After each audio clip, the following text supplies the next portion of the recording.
away from where this trial's at. Did she wake up that morning saying, I'm going to kill me somebody? And so the other brother who's actually putting the cuffs on him, when the kid's running into the car, he's trying to grab him. He didn't pull his gun. She goes in there, sticks her gun. Pow! Oh, I thought it was taser. Now, I thought maybe she made a mistake. No, I'm being honest.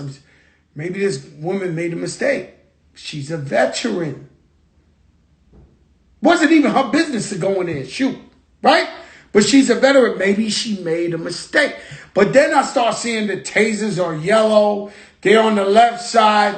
They're bigger than the gun.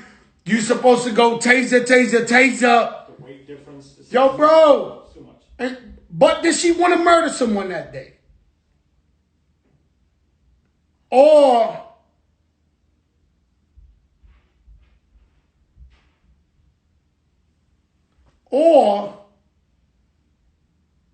they didn't need her. Or she hated black people and she wanted to kill them. What do you want me to do? I can't make this shit up. I'm watching it like you guys. 26 years on the force. This is an instructor, they said. Definitely not a mistake. Definitely not a mistake. Tell you all the time, my son Ryan, I was at the projects, Forest Projects with my mother. He was choking on a candy. I ran out. I was running to my car so I could rush to like Bronx, Lebanon. But after doing the numbers, I realized he would have died. He would have choked. He was out of breath. Lady cop pulls over, notice something's wrong. I'm looking panicked. She comes, she does the Heimlich or whatever. Saves my son's life. So I believe in police. I believe there's good people out there. I believe there's great police. I tell you the truth. I'm not going to lie to you, bro. That's not what I do.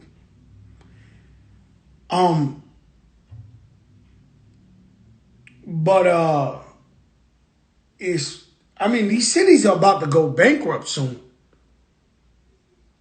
If these cops keep killing people and keep getting sued for 30 million, 27 million, 30, it's crazy shit going on out here, right?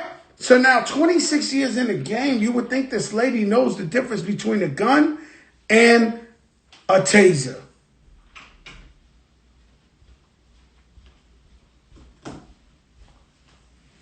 And now Spike Lee, I want everybody to understand this.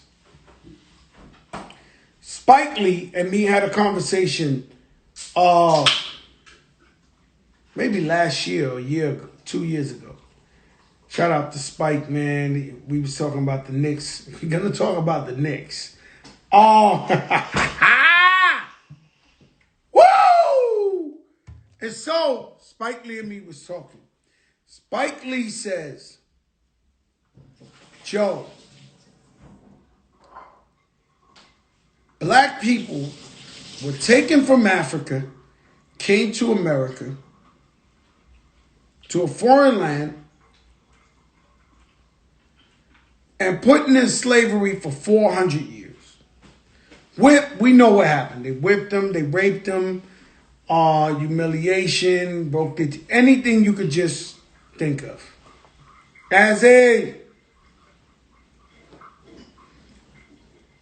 He believes that in black people's DNA,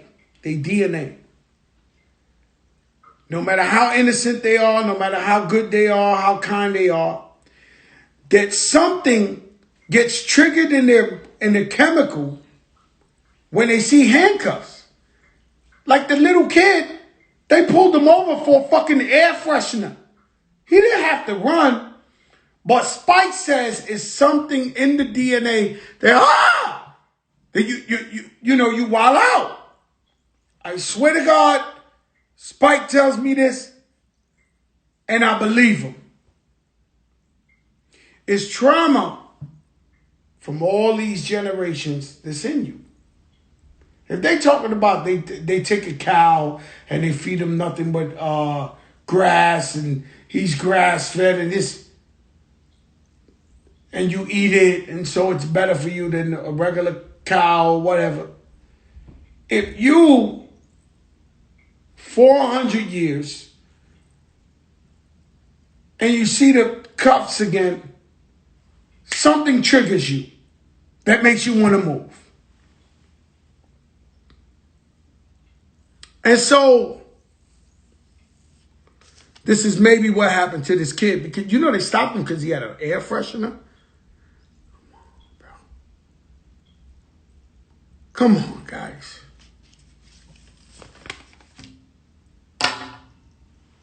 They stopped him because he had an air freshener. And it obstructs the view.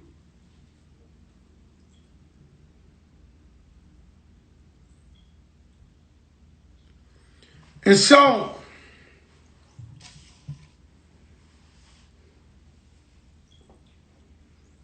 I did an interview today. And this guy, you know, I say brother because I call white people my brother all the time. I don't know him, but I did it for my lawyer. Jeffrey Lippman asked me to do this guy. And then he says, when's the first time you heard of Rikers Island? I said, well,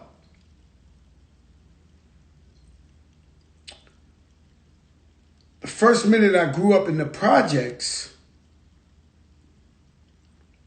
put fire signs if I'm not boring. If you want that real shit or you want the fake shit. You want me to tell you who 6ix9ine this today or what you want? If you want real shit, let me see fire signs. Or you want the mumbo jumbo?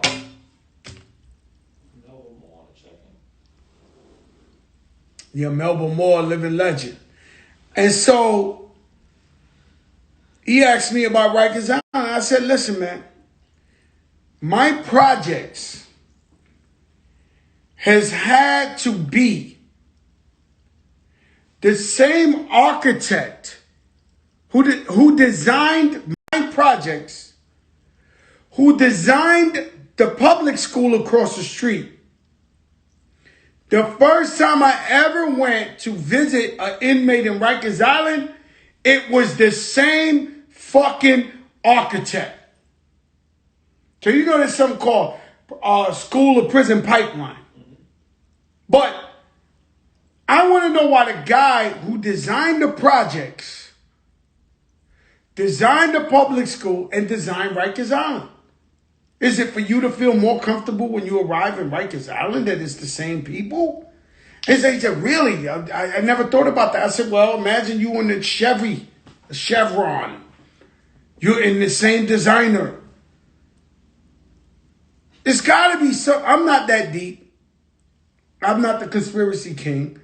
But there got to be something to it that the projects were built by the same guys who built the public school and built Rikers Island. Right? And then if you go to Webster Avenue, they got the motherfucking projects with the gates in the hallway. Mm-hmm. If that don't look like... Just like the 6 building. If that don't look like the 6 building... Webster Projects 170. Mm-hmm. They have the gates across the street from the Muslim store. They have the gates. And so,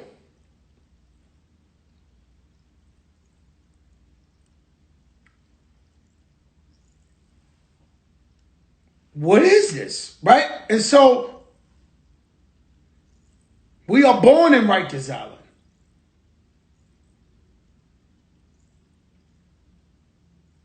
We are born in Rikers Island.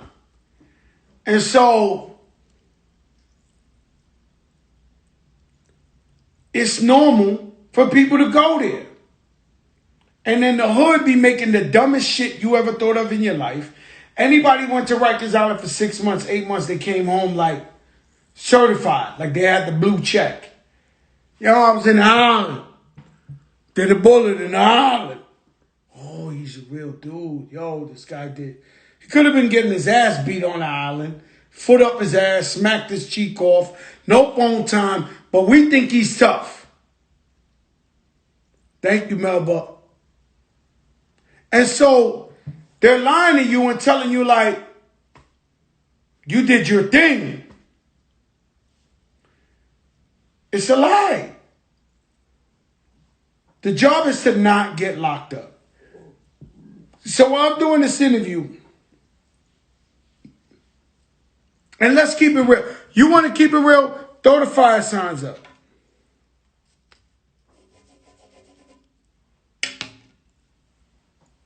Now it's up to the individual if they went to jail to study GED, law library, get a trade. It's up to them. I don't believe there's nothing correctional about the prison system. Nothing. I believe if you go to jail and do 6 months in jail, they'll teach you more how to be a criminal. There's no rehabilitation in jail. All you do is meet more guys from another hood that really got it. And y'all get together. And the scariest shit and the wackest shit is human nature. We're human beings. Why did the man cheat on his wife? He's a sex addict. He has a problem. He's a human being.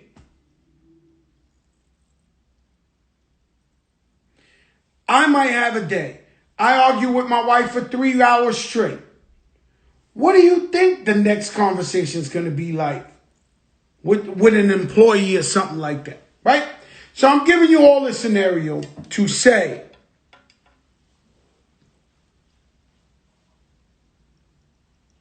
not sometimes, most of the time, it be black and Spanish correction officers worse than anybody. Now, I know that's different when you go upstage. Upstate, you know it's straight. You know what that is. But you go in there, and we got two worlds. We got the real world that we do. We got to work, pay our bills, do whatever. Then you got people in jail. And being that I'm talking about justice, let's just say they run concurrent. And so, yeah, human beings are sinners. The Bible says it. Human beings have many imperfections and many flaws.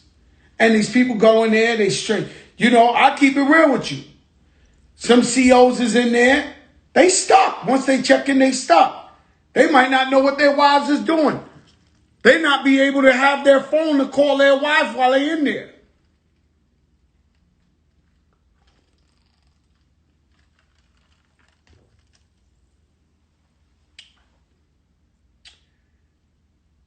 And so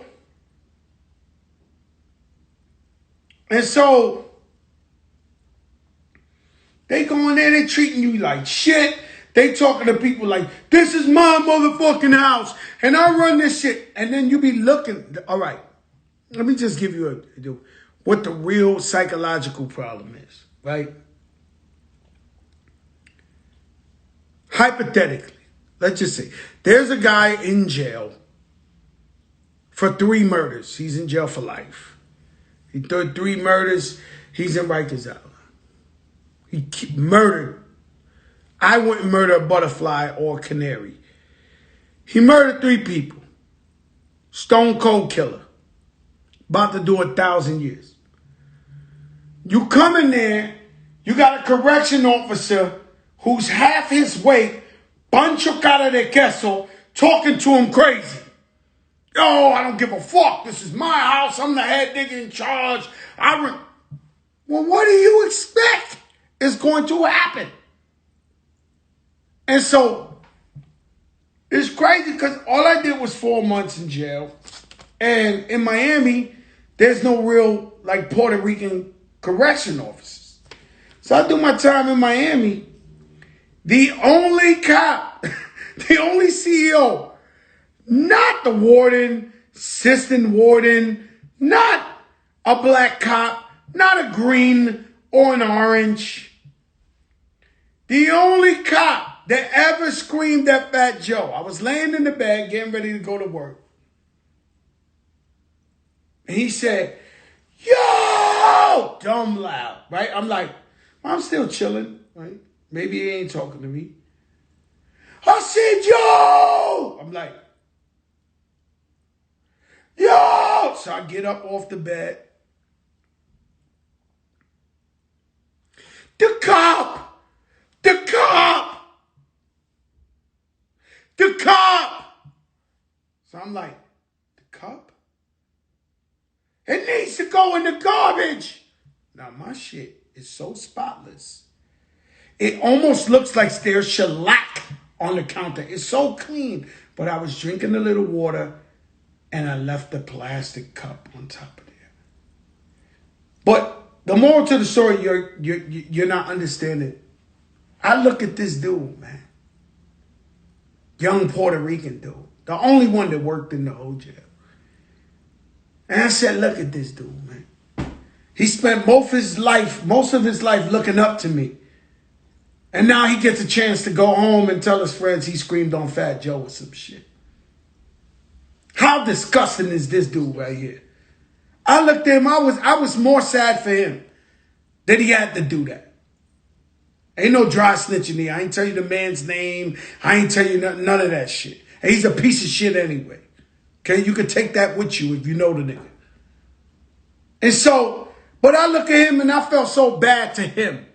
For him, I felt. Yeah, looking up to Fat Joe. There's a lot to look up for. 28-year-old, 30, cop, yeah. He knows Fat Joe. He knows Big Pun. He knows J-Lo. He knows our work. But he got to go home and tell his friends, yo, I screamed on Fat Joe. He ain't no... Whatever he did this shit for. It was a cup of water.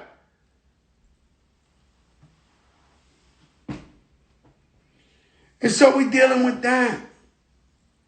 We dealing with hatred of ourselves.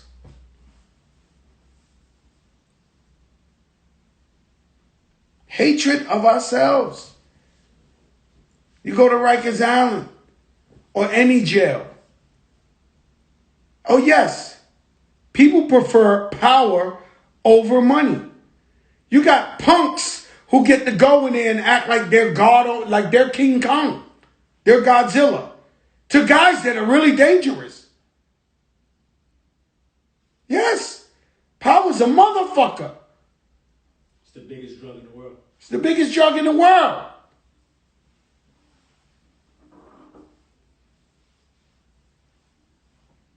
Sucker. I'm looking at these dudes. I'm looking at this dude like, wow. You. But it's all right. I know. I've dealt with my kind too many times. Yeah, I knew exactly what that was. I was like, wow, you, huh? Wow. Okay, the cup.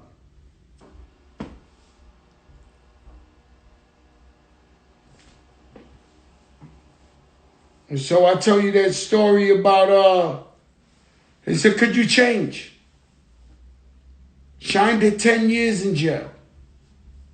Came home, he just got elected in his country. An ambassador. You can change.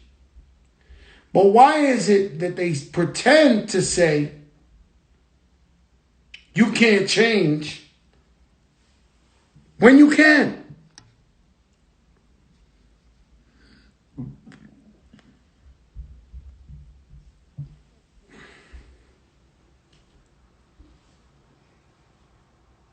Yeah, that's true. Somebody said power is the biggest drug without money. It is. It's the biggest drug. Because you go to a club, a motherfucker want to point around. He's standing there, he want to point around. I make a guy famous. One day, I pull up to a club, I'm in the Phantom. Now, I don't know if you know, I'm the Snoop Dogg of New York. I do not know if you understand that. Fat Joe's one of them. Okay? So I pull up to the club, popping club. I go. The guy says, you can't come in. So I turn around and I go, what? He said, you can't come in. There's a guy was standing right next to him, Disco Dave, who I know for years. I look at Disco Dave.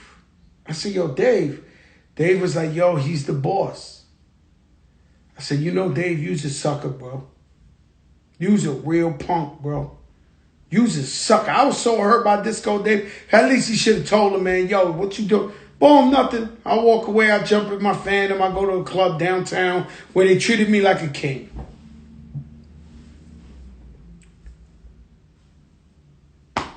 Seven years later, I'm in Miami at a restaurant, Prime 112. I'm walking by minding my business. A guy jumps up. Hey, it's me.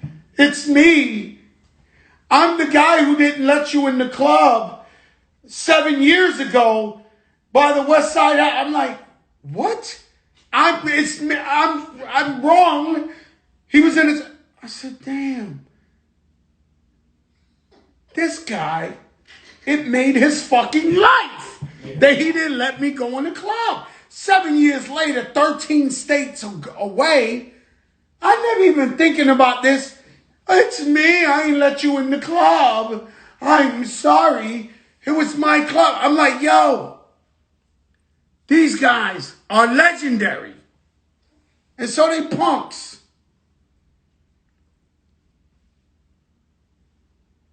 I tell you about Ronald McDonald? Yeah. So I'm in there doing a little 4 months. And then we in the building. Right? And so it gets boring. So I'm like, I try to get me a job. I get me a job in the kitchen. Working for real. Sweating bullets, washing 10,000 plates. Whatever. Really working. But I got off the floor. I was able to steal ice creams. I was doing my thing, right? And so, because the cops got their own cafeteria in there where they got the Weight Watchers ice creams. So, I come knock on the window, they pass me my Weight Watchers. Boom, I walk it off. Cool. So, women that work in there, she was a correction officer. She looked like Ronald McDonald.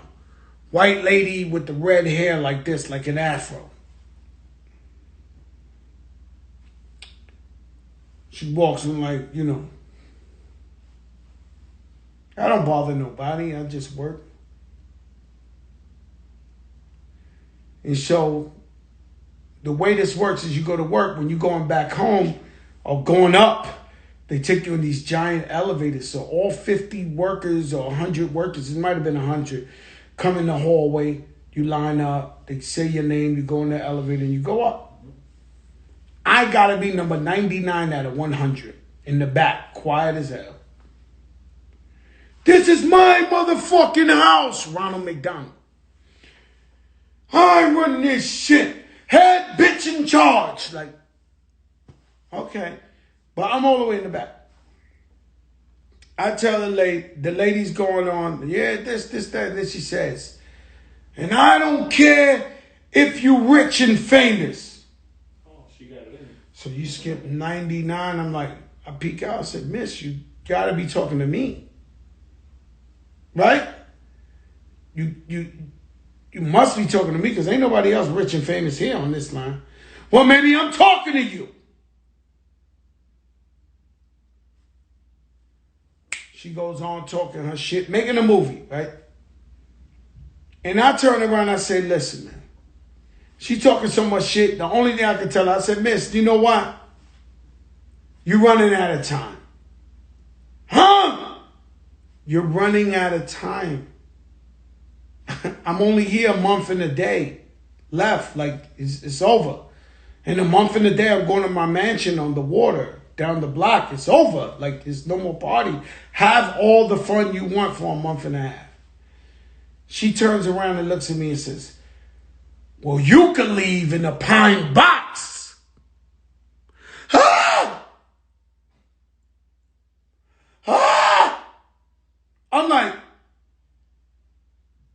Everybody look at me like, holy shit. I realize right now,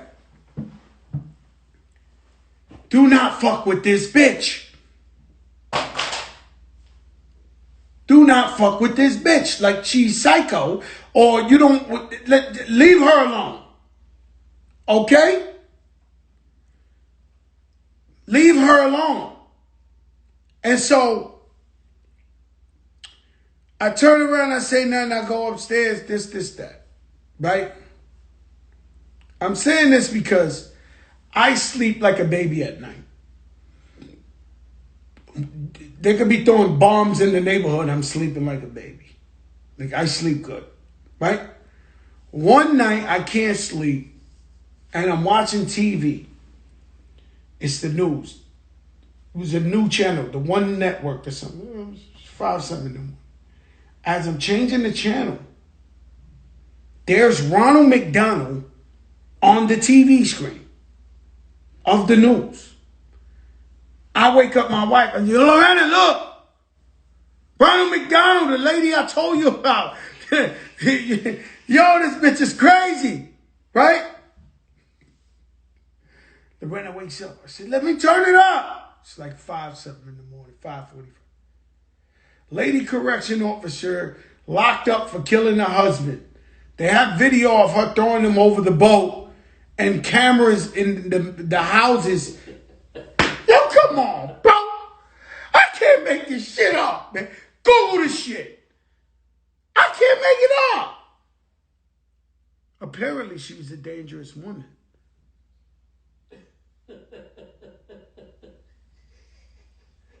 She was institutionalized those goddamn years ago. Fucking bitch, man. Yeah. You know them COs doing 20, 25 years. They just as worse as inmates, man. They've been locked up a long time.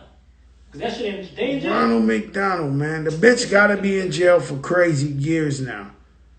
Throw mama under the train. Exactly. She looked like throw mama under the train, Rashad. Absolutely, she was throwing mama under the train. But I tell you shit. Zion was born to be a Knick. Oh, here we go. Zion is true blue and orange in his heart and soul. Did he tell you that when he hugged you? No, he didn't. I don't lie to my people. Don't fuck with me. I don't lie to my people. Zion was born to be a Knick. He loves us. Yeah, they forced him to go to New Orleans. Shout out to the 5-0 folk. Shout out to Moro's, the best seafood over there. The Essence Fest. Once we get rocking, we back out there. But he was born to be a Knick.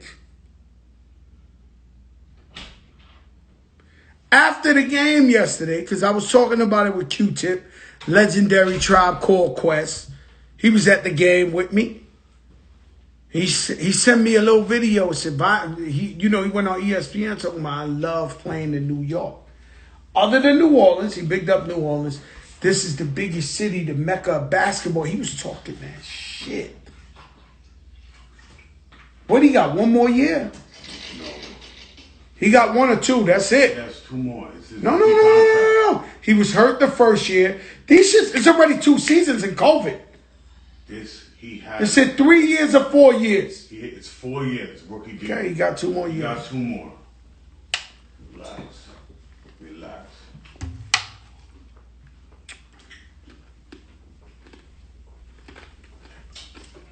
I got to get Julius Randle on the show.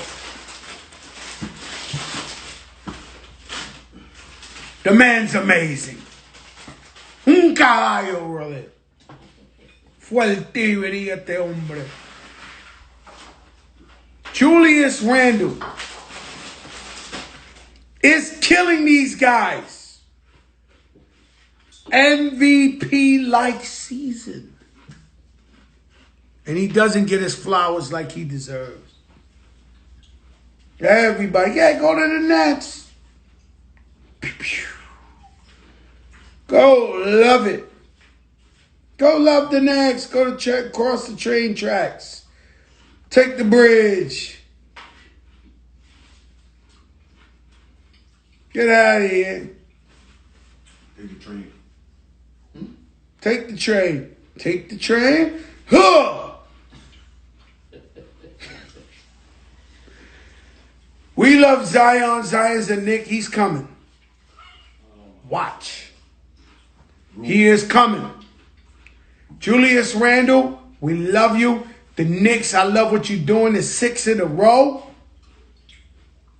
I am loyal to my team.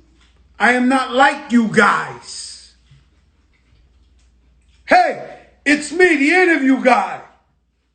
And you don't know who I know. Don't worry, I wanted to get some shit off. Big weekend. Tomorrow I'll bring somebody big and famous.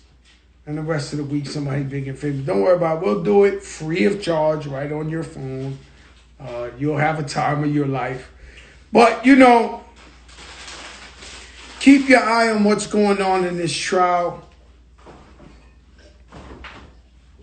Because we seen shit.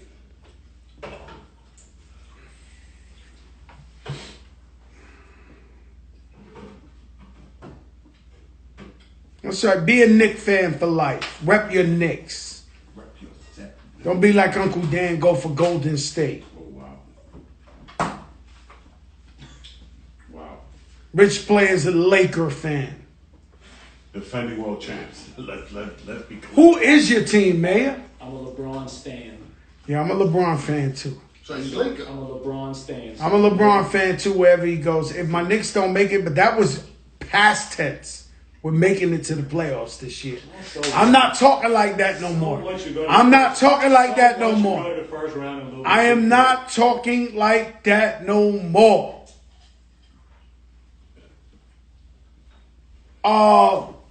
Method Redman tomorrow, the verses. That's as real as hip hop can get. Old school of doom. Guys, I definitely reached out to Reggie Miller before, and he refused to do this. And he don't want it. He don't want it. He know I'm going there. He don't like Knick fans. Yeah, he don't like Knick fans. He don't want to get it on with me. Nothing. He don't want the school. He thinks I'm gonna just Go because out. I'm a journalist. I treat everybody fair. We doing this show. We don't jam nobody up. We don't bother nobody. But he don't want to. He don't trust me. Not on that. I wouldn't either. You wouldn't either. You're gonna go there with him. Let your darkest moments bring your most clarity. Meaning, if you go through some shit and your family and friends aren't there for you, they aren't your family and friends. Learn. Number 2, put God first. Believe in God. Not only in the bad times, but the good times as well. Walk with God. They asked me, Joe, how do you do it? How do you walk around the city? How do you move like you move? How do you go everywhere around the world like you move? Because I walk with God. There's nobody bigger than God. God, the squad, and TS. I roll with God, the squad, and TS. Yes. I with the BS, we platinum. They even doubted Jesus.